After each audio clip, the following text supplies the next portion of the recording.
A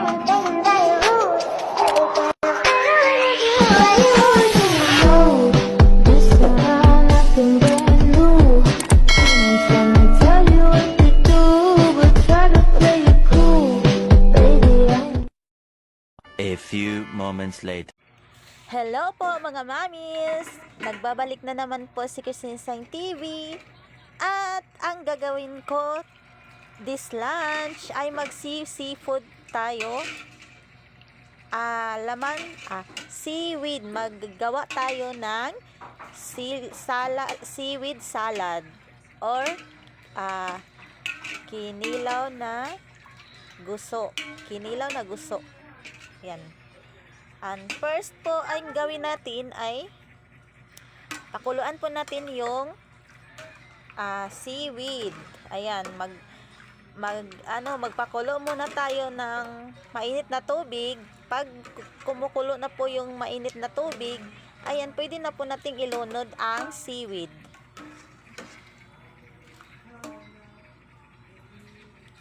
At antayin po natin mga mamis na maging malambot.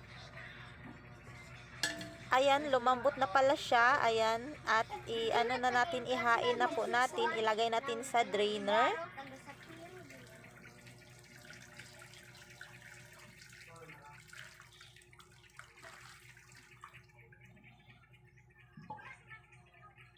At ngayon mga mamis, dahil lata na siya, lumambot na siya, ready na para timplahan na po natin. Ayan po yung mga sangkap. Ayan, kamatis, bombay, loya, tsaka dahon ng sibuyas at tsaka sili mahaba, sili at sal. At ayan po yung seaweed. Ayan, unahin po natin ang bombay. Ganito po ang paggawa ng kinilaw na guso or seaweed salad. Ayan. Ilagay ko lang po sa description mga mamis ha. Ayan, sunod po natin ang kamatis. Kailangan add-arin nyo po ang sangkap. Ayan, luya.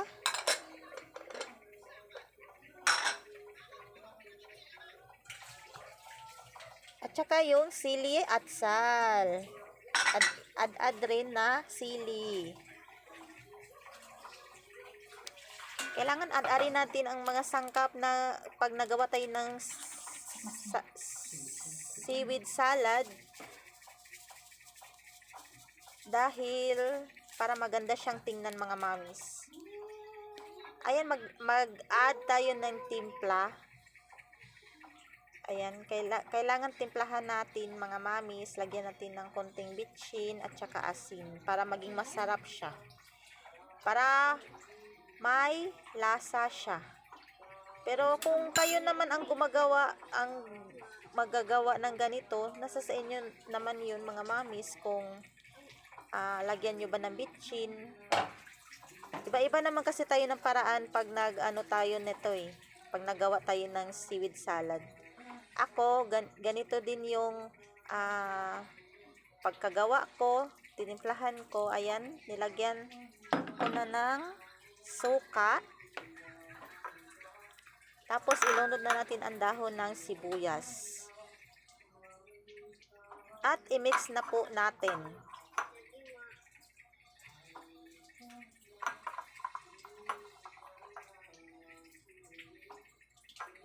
Ayan, idagdag na natin ang sili at sal na inadad na sili. At ayan, finish na po. Ready na po siyang i-serve sa tanghalian namin.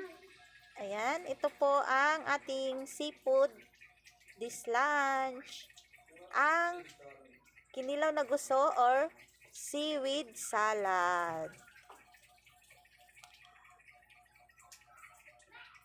Ayan po, sa gusto pong magawa nito, i-check nyo lang po sa channel ko, Christine Sang TV. Bye! See you tomorrow!